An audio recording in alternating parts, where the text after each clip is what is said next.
All right, hello everyone. Welcome to our presentation concerning the allelopathic effects of bracken ferns on germination across populations. This is Roberto Campos. Carnegie Santoro. Chase Good, Natalie Hernandez, Anna Robertson. Jennifer Velez, and introducing our graduate students, Sarah and Bobby, and our faculty mentor, Dr. King Keller. Before jumping into our research during the SURE program, we'd like to thank these people and organizations for sponsoring our experiment. This has been a tremendous experience, and we really cannot thank you all enough for this opportunity. Anthropogenic disturbances have been increasingly threatening ecosystems worldwide. Unfortunately, the Sierra Nevadas and plants found in that region are not immune to these risks. For example, nearly 20% of the giant sequoias in their native habitat have perished in the last couple of years. Droughts lead to plants overextending limited resources, which can make the plants more prone to a myriad of harmful and potentially fatal threats. The combination of droughts and dead vegetation or litter leads to fire disturbances becoming more extreme and frequent in nature. The altered fire regimes and increased intensity of fires can change secondary succession dynamics and lead to different vegetation dominating and changing biodiversity. Understanding the factors that can affect germination, establishment, and subsequent species interactions in these systems can increase our ability to predict changes in the community dynamics and how we implement management strategies to mitigate these negative effects on communities. For our research, we focused on the bracken fern, a cosmopolitan plant found nearly worldwide. It is a highly competitive native plant that inhabits new and disturbed areas quickly. It outcompetes species nearby and alters plant microbe associations. It reproduces sexually through spores that can travel large distances and asexually with rhizomes forming dense canopies. Bracken is also a drought deciduous plant, meaning it sheds its leaves during droughts and dry seasons. This is significant as bracken produces many secondary metabolites found in their leaves. First, considering intraspecific variation of bracken ferns and allelochemical properties. Abiotic factors such as temperature and precipitation, and biotic factors such as soil microbiota in plants, including bracken fern, can further drive intraspecific trait variation.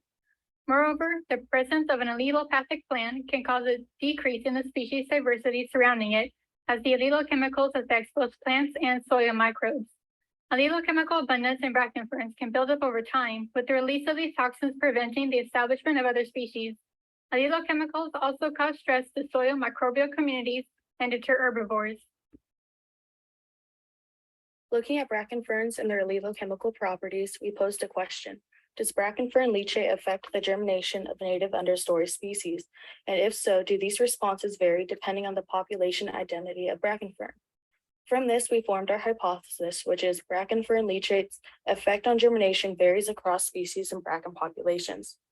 Our prediction for this is that seeds exposed to leachate from bracken ferns will have delayed or inhibited germination, and the effects will not be consistent across bracken populations. In order to test our hypothesis, we needed to first collect bracken fern fronds from different populations. We chose 3 diverse sites to determine if different climates, abiotic disturbances, and variation of biotic factors affects the type and concentration of allelochemicals present.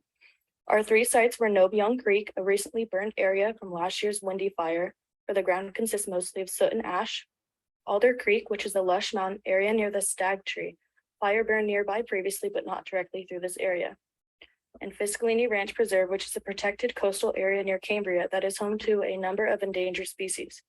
When collecting bracken ferns, we collected both the fronds and the attached rhizomes. However, rhizome size and complexity varied, which can be attributed to differences in temporal scale from disturbance, intensity of the disturbance, and varied abiotic and biotic factors.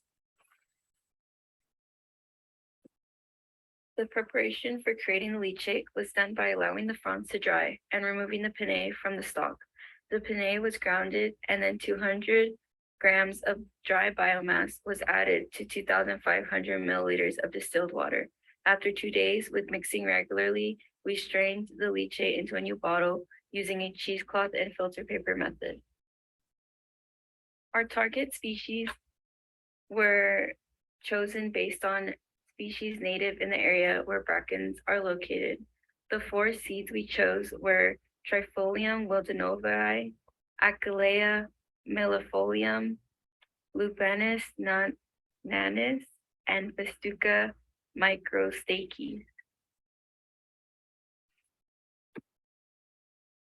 We established a 4x4 full factorial experiment replicated 25 times per treatment. 10 seeds representing one of 4 species were added to each petri dish. Leachate from one of each of the 3 sites, as well as the distilled water control, were added to the petri dishes of seeds. Seeds were checked for germination every 2 to 3 days for 2 weeks. We now move on to the results. We analyzed our data in R using mixed models for repeated measures. We found that for each species, germination was differentially affected by leachates and that these effects varied over time. Visualizing these results, you can see here in these figures in which the y-axis represents the mean number of germinated seedlings of each species per petri dish under every Bracken population leachate. As a reminder, each petri dish contained 10 seeds, which represents the maximum number of seedlings per dish possible. For the first species, Aquilinum, it appeared to be nearly completely inhibited by Bracken fern leachate, and germination increased over time for the control, as expected. For Festuca, leachate appeared to reduce and delay germination across populations, with variation in responses depending on the source population of Bracken fern. For lupin, we observed the lowest amount of germination overall. Controls experienced more germination than any leachate from Bracken populations, but still not much germination, and the effects varied slightly over time. However, we would like to follow this species for a longer period of time to see if germination increases. For trifolium, there is delayed germination across Bracken populations, and the effects varied across sites. For 2 populations, Fiscalini and Nobiang, germination was reduced relative to the control. For Alder Creek, germination was surprisingly higher compared to the control, which we plan to further explore with follow-up studies. Nevertheless, differences in responses across species could lead to changes in species interactions and community dynamics in these habitats. Our interpretation of our results are that Bracken fern leachate affected the germination of all 4 species.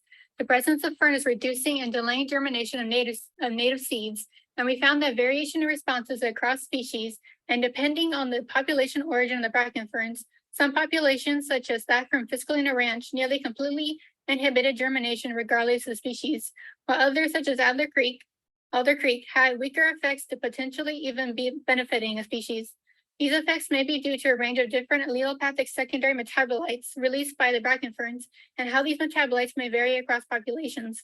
Subsequent studies will more explicitly consider the role of these metabolites on germination and establishment.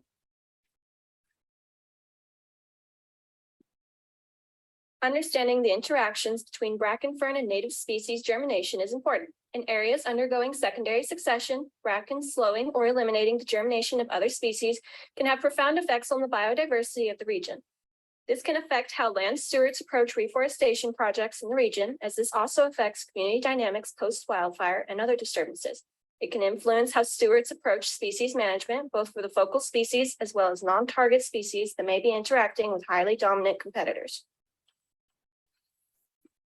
There are many different directions to pursue further investigation on bracken fern interactions. This study could be followed up with subsequent experiments to examine the differences in biochemical profile of metabolites in populations to determine the cause of variation across sites. Thinking about the results across the sites, there may also be insight to be found in creating a gradient and concentration of leachate, which would provide further understanding of the effects the chemicals have on germination outside of site-specific variations. Additionally, experiments determining the difference in effects from leachate made with fresh plant matter compared to dead to see if it has any effect would build a better understanding of bracken fern's interactions within its environment. We can also explore the role of individual secondary metabolites or different suits of metabolites on species interactions. Lastly, we'd like to identify how areas of varying stages of succession and with a range of abiotic and biotic environmental conditions may affect the allelochemicals produced from bracken fern and their effects on species interactions. Thank you all for taking the time to learn about our research. And once again, thank you to the SURE program for this opportunity.